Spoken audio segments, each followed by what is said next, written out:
An armored figure comes out of an alcove and raises his gun, saying through his breath mask, "Die Jedi." Obi-Wan whips out his lightsaber and deflects the shots fired at him by this figure and two other shadowy creatures in robes firing plasma bolts at him from the end of the corridor. He deflects them away before they move off into a crossway. Obi-Wan gazes through the smoke and sees they have gone, so he goes after them, but they cannot be found. Everywhere he goes there is no one anywhere. He moves on, and all the hallways are empty. He goes through a spacious hub where a fountain stands with a piece of sculpture at the center. Everywhere the lights are subdued, the air very pure and filtered. He moves around cautiously, unaware of where he is. He attempts to sense with the Force, but he is unable to get anything. He goes into another passage and finds the door locked. Then he hears numerous footfalls echoing in the halls behind him and turns to see a number of troops coming up behind him to either side. Then a very statuesque woman appears wearing a long robe, who asks him to come with her. He has no choice but to conform to her wishes, and she leads him to an especially marked space. Another woman emerges and then addresses him, "Obi-Wan Kenobi." He is surprised at this, and she asks him to come with her and she leads him inside.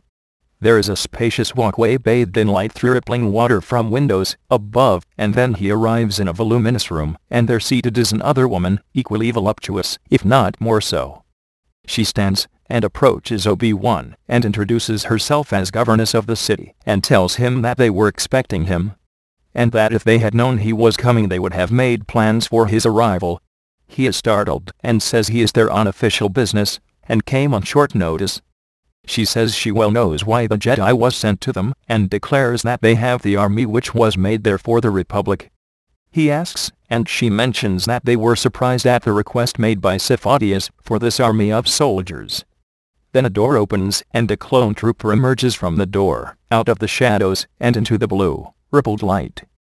Obi-Wan asks how many, and he is told that they can deliver the required number, but they have only space enough for 1 million soldiers. Obi-Wan disguises his shock and agrees that this would be satisfactory. She then explains that if these were taken off of Kamino they would then be able to provide just as many within a similar period. Obi-Wan inquires about what means they have to transport them, and she asks where he would like them sent. Obi-Wan suggests they transport them directly to the Jedi Fortress on Coruscant, and she nods. Obi-Wan then asks how they knew who he was, and that he was a Jedi, and she smiles, and then approaches him, and waves her hand, putting Obi-Wan into a trance. She then looks over at the other woman, with Obi-Wan oblivious to anything going on, and they smile at one another. Obi-Wan suddenly becomes aware again, flying within the ship in space, and inquires of Kubi, attempting to identify where they are headed. Coming to the final coordinates in the ship's navigational computer they find no planet there. He then believes that there must not be any destination, though he cannot remember where he was going. Then asking Kubi, who simply relates to him his own bemusement, and then says that it seems they were led on a wild goose chase.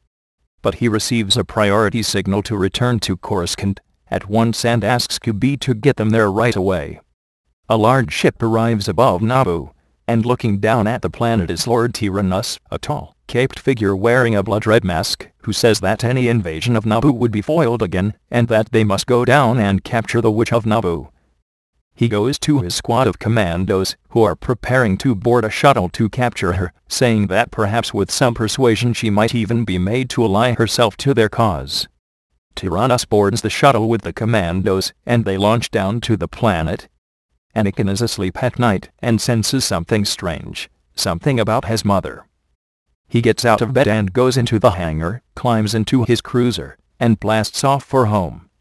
The commandos are there on the planet, and Shmi is fighting them with force powers, paralyzing them. Until Tyrannus appears and is able to stun her into inaction, then telling the commandos to take her. They grab her as Anakin arrives on the mountain top. He sees them and fires, but Tyrannus conjures up a wind which throws him back.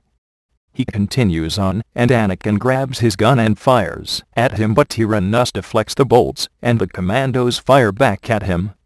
Anakin cannot believe what he is seeing, and then once his mother is taken aboard the shuttle, the commandos fire back, and he attempts to shoot them, but he is outgunned, and must take cover. They get in and shut the door. He runs up, but then a gun on the craft turns and aims at him. He dives away as the bolts shoot. They strike his house and the entire house goes up in flames as the ship blasts off. Anakin then goes to the house and attempts to put out the fire, but it is of no use. Anakin then looks up and runs back down to his craft, and gets in, flying it up, before he sees it going off into hyperspace. Unable to follow them, he returns to the capital. Within the Citadel's tracking station, they identify the ship having jumped to Geonosis, a planet located deep within Federation territory. Bay indicates to them that this is where the other fellow wanted to go. Anakin says he's going after them, and Bay asks about the other fellow. Padme wants to go with him too, and they ask him to take them, but Bay says that he's being paid by the other guy. And Padme then offers him twice the money to take both of them, and he agrees, but they say they ought to leave a message for Obi-Wan. Obi-Wan arrives on Coruscant to find that the vote to form an army of the Republic passed the Galactic Senate by an overwhelming majority. He looks out and sees the legions of clone troopers, and asks about them. He is told by Palpatine that the army was made by arrangements of Sifo-Dyas years before, when he first heard of the threat of the Federation's battle droid army. Obi-Wan says that this was far-sighted, and Palpatine says they must thank the late Jedi Master. He asks where it came from, and he replies evasively, one of the outer systems, but saying he is afraid that secret died with Sifo-Dyas, but that he had already made arrangements to get them there when they were ready. Obi-Wan thinks to himself, his mind is struggling on something, and Palpatine asks if something is troubling him. He then asks if it is right to use clones, and Palpatine answers that the Republic felt that it had to deal with its survival before it could debate the ethics of the matter. Obi-Wan is clearly not pleased, but he says that it will bring an end to this crisis. He is asked by Palpatine to join them at the briefing, saying that they must give him a rank to command their new army. Bay flies his ship away from Naboo towards Federation space, when TT tells him that Federation craft are approaching. Bay says he doesn't have accurate coordinates for Geonosis. They are being jammed, however. He outruns them as they begin to fire upon him. They are able to load the data into the ship's computer. Once they are able to locate the proper coordinates for Geonosis, he makes the jump into hyperspace. Bay thinks that their troubles are just beginning, as he pilots his craft out of hyperspace, and arrives at Geonosis. They approach the planet, which they notice is surrounded by defensive space stations at uniform intervals, and they are directed to one of these stations, and forced to land.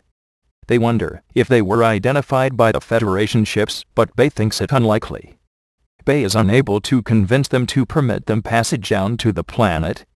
Anakin tells him not to make a fuss, and they might be able to find out where they're holding his mother, or whether she's even on the planet. They land and Bay and the others emerge, and Bay is taken away to make an account of his ship. Anakin, Padme, and TT are allowed to go to the entertainment room to pass the time.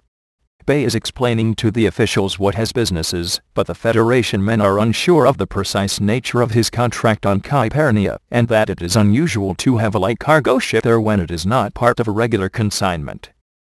Obi-Wan arrives at Naboo dressed in his military gear, while the ships holding the clone army are stationed in orbit. They're ready to make the jump into hyperspace to Geonosis.